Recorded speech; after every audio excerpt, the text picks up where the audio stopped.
morning, San Diego. Buenos dias. How y'all doing, man? Over there giving Chunk a lot of love. And it's good, it's great, man. I feel good today. I feel good today. You know, yesterday, me and my nephew, Arturo Popos Rodriguez, took a ride up to UCLA. We got a letter in the mail a couple months ago. And they said, guess what? We found a film of your father's fight, of one of his 75 professional fights. It was his 70th fight, 10-round victory, boxing at the Eastern Parkway in Brooklyn, New York, June 6, 1953, 12 days before his 25th birthday. And it was on Dumont Television, and a young Chris Schenkel, you remember that guy? He was a broadcaster for NBC Sports for like 40 years. He called the fight. And it was unbelievable, it was emotional. Seeing my father in the flower of his youth at 24 years old, 5 years before I was born.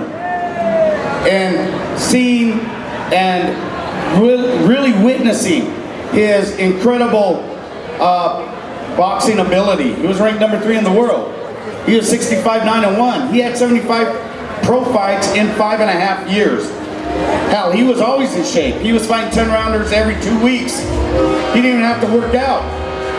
No, but he did work out. He was always in condition. And he taught us that. He taught us to be disciplined. He taught us to persevere, to overcome, to problem solve. And that's what I'm here to talk to you about today. Is that in Colorado, in Denver, right now, we are working to get the brand new library in West Denver that's being built. That's going to be state-of-the-art in technology in a 74% Chicano, Mexicano, Latino community. We're going to get it named the Rodolfo Coqui Gonzales Library, Public Library. And the governor of Colorado just sent his letter of support for it. The mayor has sent his letter of support. City council, we're going to get it done. Over 500 letters have come from grass tops and grassroots, and from the community, from our people, that's saying it's time to honor this man. 8 years after his passing, it's time to honor this man and what he gave to not only Denver, not only Colorado, but to the nation, to the Southwest, to California, Arizona, New Mexico, what he gave us. And what did he give us? He gave us the belief. He gave us the, he role modeled. He gave us the belief that we can achieve, we can change ourselves, our communities, our world. We can transform our communities and our world. We can improve it. But we need to work, we need to engage. We can't sit on the couch at home watching Law and Order or Pawn Stars or Border Wars or NBC. We can change it, but we've got to engage. We've got to get up off the couch and go to meetings when we're too tired to go. We got to go to meetings. We got to be at those boring meetings that you need to drink a glass of water every minute to stay awake. But we've got to be there because those meetings decide the policies that affect our lives. You know, in Colorado, we have put 10 Chicanos in the state legislature and Senate. And you know what they've done? We passed asset, we passed in-state tuition for undocumented students. We just repealed Senate Bill 90, which has been on the books since 2006, passed by a racist legislature at that time, and signed by a racist governor that repeals the Show Me Your Papers law in Colorado. We passed that. We are working very hard. We're working very hard in Colorado, but it's called engaging. It's called walking and knocking. It's called getting the people that we can hold accountable and that are accountable to their communities and put their communities first in office. But then we just can't go back home and sit down. We got to go to the meetings and ensure that they put communities first. They put our people first, our issues first. We got to make that happen. And you can do it here too in California. You got to organize, organize, organize. I'm the executive director of Servicios de la Raza, and we just celebrated our 31st anniversary, founded in 1972. And my dad talks about it in his book, Message to Islam, that we also have to provide social services to our people. Services, we have to make sure that we are clothed, that we have food to eat, that we have shelter. We have to take care of those basic human needs.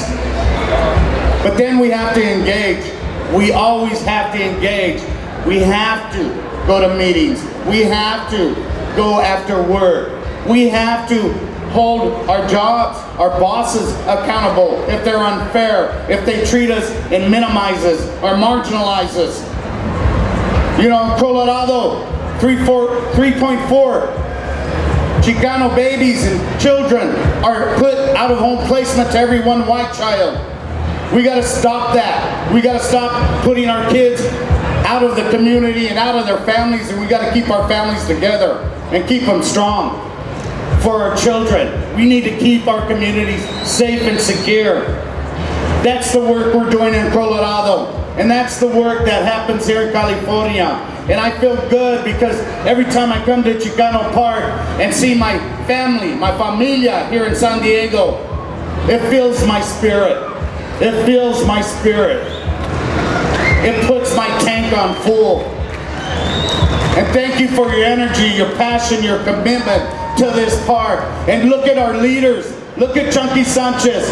My father's gone. We all will cross over at some time in this world. We will cross over. And who are you and what are you going to do when Chunky and our leaders and me and my nephews and my nieces and my sisters and brothers and my mother who just turned 82 crosses over? It's up to you to carry on. It's up to you to pick up that torch. It's up to you to keep this park as one of the only true liberated zones in this country for Chicanos, for our people, for all of us, for our families and children. It's up to you. Pick up that damn torch. Don't get tired. Get energized. Get energized, man.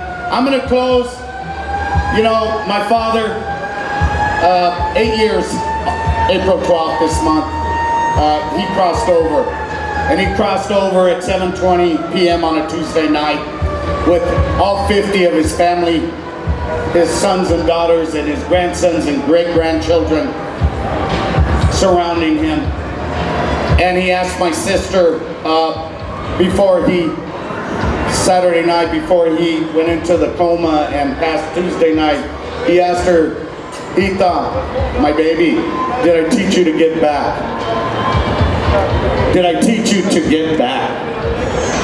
And crying, and through her tears, and through her choked breath, and through her painless, bottomless, painful, bottomless grief, she choked out, "Yes, you did, Dad." And we choked out through our tears and through our bottomless grief, "Yes, you did, Dad. You taught us to give back. You taught us to serve others." Because that's what it's all about in this world. That's what it's all about before we cross over. Did we make a difference? Did we change something for the better? Did we serve others? Did we give back? And I end this. Yes, Dad, we do. And we will. And you all will, won't you? Won't you, San Diego? You'll get back. We will serve each other. We will serve Chicano Park. You know, they designated this park as a national treasure. The federal government. It's been our fucking national treasure since 1970. We don't need the federal government to legitimize this park. It is our jewel. We legitimize it by being here, by loving each other, by saying hello to each other, by abrazos and hugs and shaking each other's hands. This is our jewel. It's been our national treasure. And like my father said, I am Joaquin. I must fight and win this struggle for our children. Because from us, they must know who we are. Gracias, viva la raza, viva Chicano Park, viva Chucky Sanchez, y viva Corky Gonzales, Rodolfo Corky Gonzales, presente now and forever.